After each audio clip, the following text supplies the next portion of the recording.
Welcome to the World Cup Coast to Coast podcast brought to you by thelines.com. Coming to you from the USA West Coast, Josh Lander, joined by my friend Dan Tracy, coming across the pond in England. Dan, how are you today, sir? I'm very well, thank you. How are you doing? Doing well, my friend. I'm very excited to talk about these groups with you. I think there's a couple fun ones in here.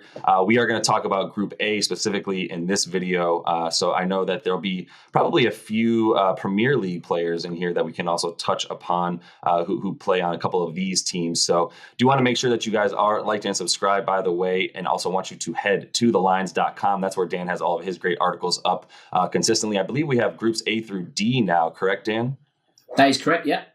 Yep, and we also have our great odds finder tool in there, a ton of different odds and ways to bet on this World Cup. So embedded in each of Dan's articles, we do have that odds finder tool, making sure that you can shop the lines to the best of your ability with all of these U.S. sports betting books that are offering these World Cup odds.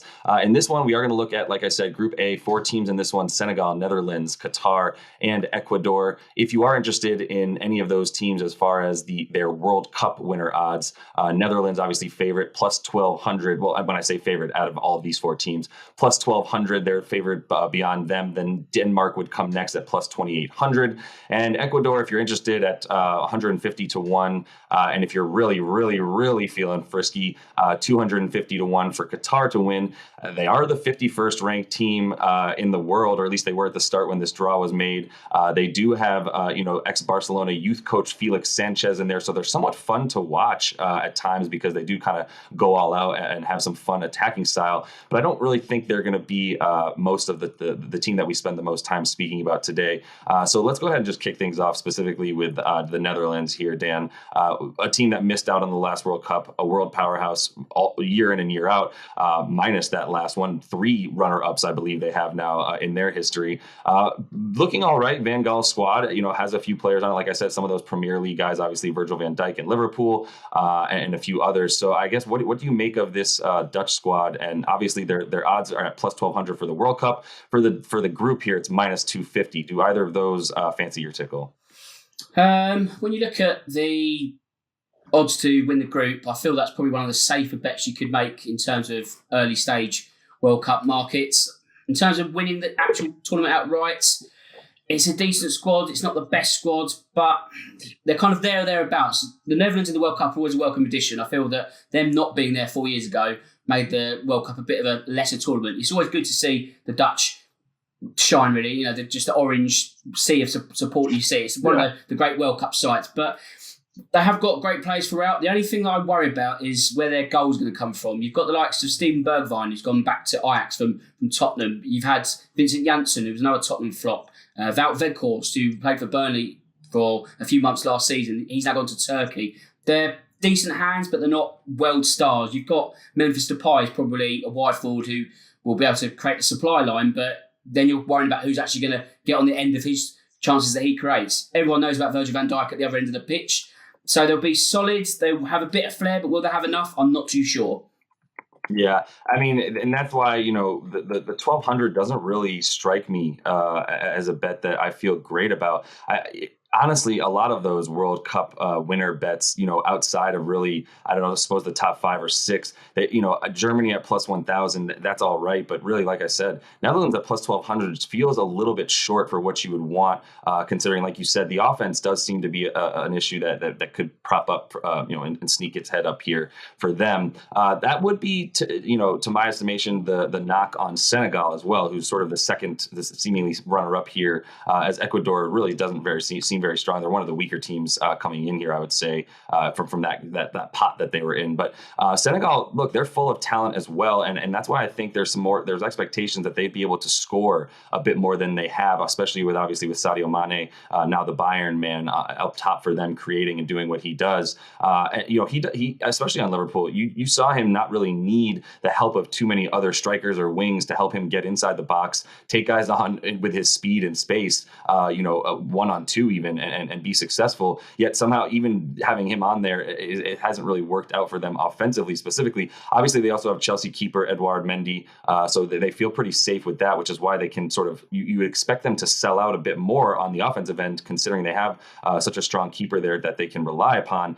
Is there anything that you can say about this team that would lead you to go, okay, well, in the World Cup, in terms of winning it all, like we said, pretty plus 8,000 there, 80 to 1 on your money, but doesn't feel like it's the time for them to win the group at plus 450. Either of those, I suppose the 450 might be something that you could see, especially if they at least draw Netherlands and do better against the other squads. Yeah, I mean, when you look at Senegal, they've got a rich vein of talent throughout the squad. You say sort of Premier League names about the Netherlands. There's also Premier League and ex-Premier League players there as well. You've touched on two examples, Sadio Mane now at Bayern Munich, Edouard Mendy in the sticks at Chelsea. Also, there's Ismail Assar, who's at Watford. Obviously, that's the second tier of English football, the Championship, but he has shown that he can score in the Premier League. He's a very exciting talent, a little bit raw, but also not someone who will just rely on Sadio Mane to get the goals. He'll chip in with his fair share. So the term dark horses is going to be labelled quite a lot across this series of episodes, isn't it? We could probably pick a dark horse in every group that we cover. However, Senegal could be one of the actual real dark horses. That when you look at sort of European nations, they're solid, they're good. Where Senegal, we don't know too much about them. Yes, they've got the bigger names, but the rest are they're sort of decent hands across Europe, but they're not superstars. And maybe that 20 years ago, Senegal got to I think it was the quarterfinals in the Japan-South Korea World Cup. They beat France on the opening game. They're not quite that gold generation, but there are certainly some players who could surprise the Netherlands. So, as you say, if they get a point against the Dutch, then as we spoke about in the last show, it's all about that goal chase against the other two teams in the group. So, don't rule it out. I feel the value is there. It's going to be winning the group.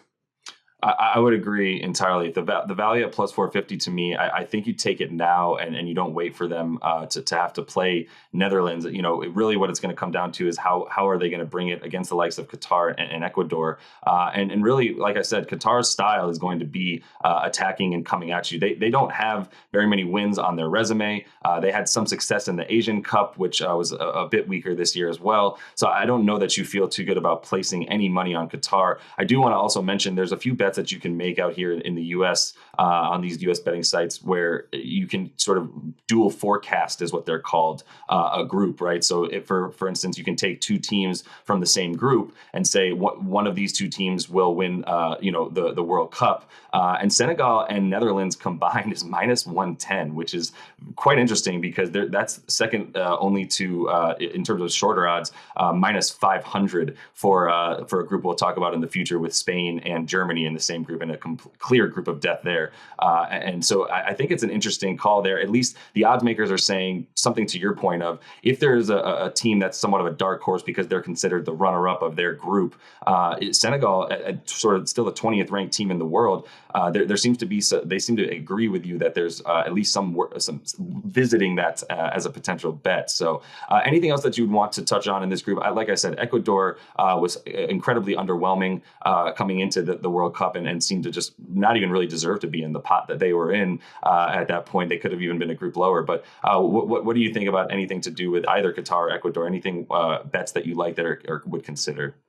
I mean, when you look at Ecuador, there's nothing to excite you, really, is there? I mean, we've spoken about the strengths of Senegal and the Netherlands, and Ecuador are probably going to make up the numbers that when we spoke about groups B and C, the defining game of the group will be United States versus Wales, that kind of example. I don't see the same kind of jeopardy when Senegal face Ecuador, for example. So if you've got money to spare, I don't feel you should be putting it in the direction of the South Americans. In terms of the host, though, that's the kind of the golden ticket, isn't it? Hosting the World Cup, they're going to have that extra impetus. Many people have said whether Qatar should host the World Cup. That's another argument for another day. But in terms of actually them being the host, they're going to want to show their worth and sort of say, actually, this is why we're taking this on. We've just got as much as a right to host it as anyone else. And they want to back that up with performances. We speak about the weather. That's the kind of trump card that always gets used of whether the host can finally use that to their advantage and really cause a couple of shocks. Again, when you're pairing them against Senegal, for example, you're going to make Senegal favourites. The same with the Netherlands.